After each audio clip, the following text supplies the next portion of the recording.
A new trailer for the rock bottom level in SpongeBob Rehydrated has just dropped. Let's check it out.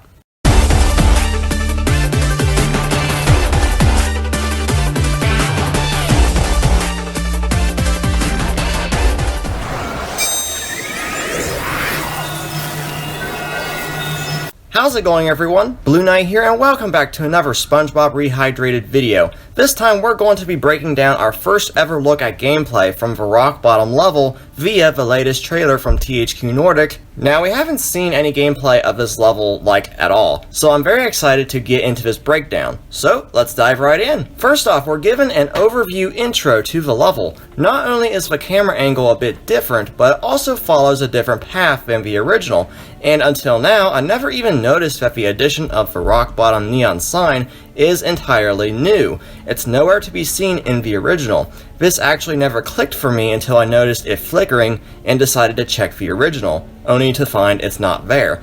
Just an interesting tidbit I thought I'd share. The slide we can see was given a major overhaul from the original, as now it has these neon tubes going all the way down the slide. Same can be said for the guardrails on the SpongeBob paths. These light poles aren't just straight anymore, as now they go up and curve around. These changes are very nice in my opinion. And one more change to the slide is instead it looks more like it's part of the ground formation rather than a long metallic slide.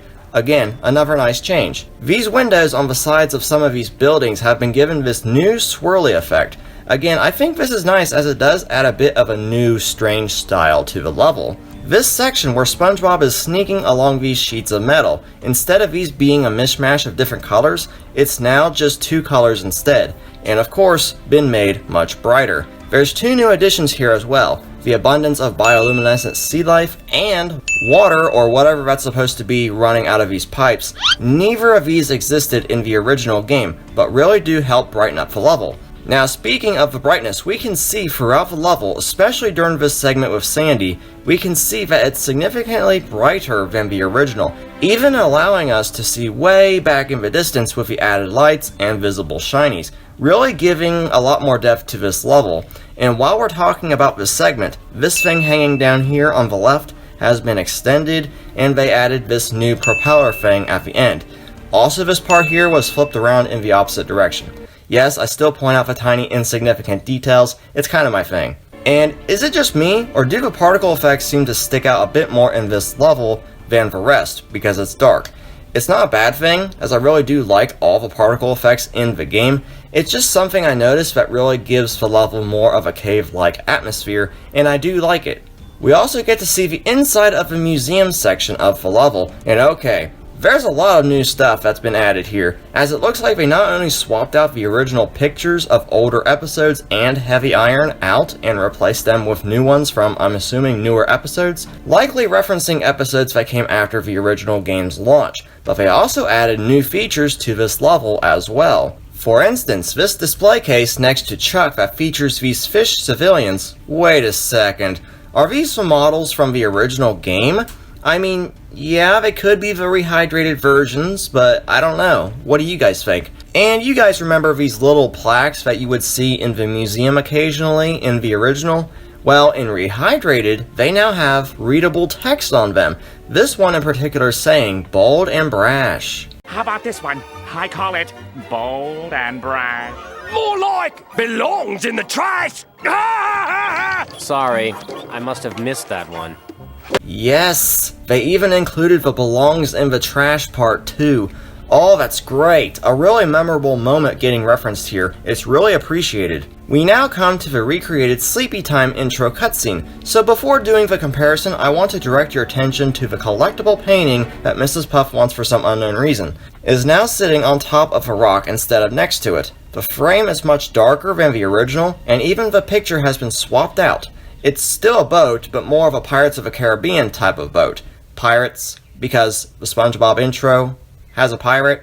Makes sense. Now onto the cutscene itself. First off, Sleepy Time no longer has the Z's coming from his head. The camera angle at this part seems to be positioned a bit closer to Sleepy Time, or maybe he was just turned slightly toward the camera. Right after Sleepy Time turns around, the fish civilian is now standing straight up compared to the original, which I personally think that the original direction was the better choice.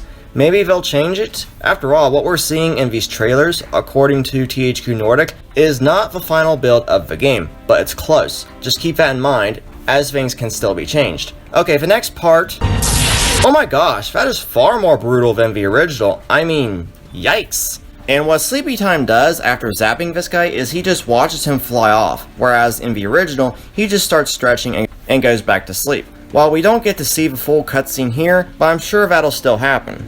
Now that's about it as far as the visuals go, which I'm very impressed with how the level looks, but now I want to focus a little bit on the audio side of things, as throughout the trailer there were quite a few pieces of new sounds that I've so far haven't been able to put my finger on, but maybe one of them is a new sound for pushing buttons, as it does sound very similar to the sound in the SpongeBob movie game. Take a listen. I don't know, it does sound very close. I don't know if it is, but it's very similar. Now the intro cutscene with Sleepy Time, we can hear a bit of the Kelp Forest music, but it's kind of hard to hear with the rock bottom music playing on top of it.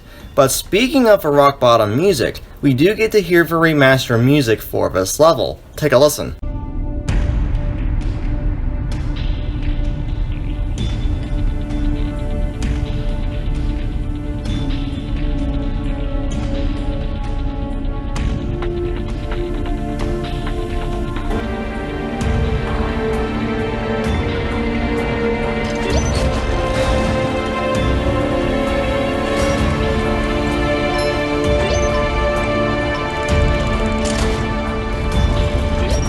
Anyways guys, I believe that that's going to do it for today's video. So what do you guys think of this new trailer for Rock Bottom? You think anything still needs changed? Be sure to leave it all down in the comments section below, and also be sure to stay tuned to the channel for the latest SpongeBob Rehydrated news coming your way as it happens. And when it does, I'm for sure going to break it down. Once again, thank you guys so much for watching and supporting the channel. I've been Blueknight, and I'll see you guys back here next time. Goodbye!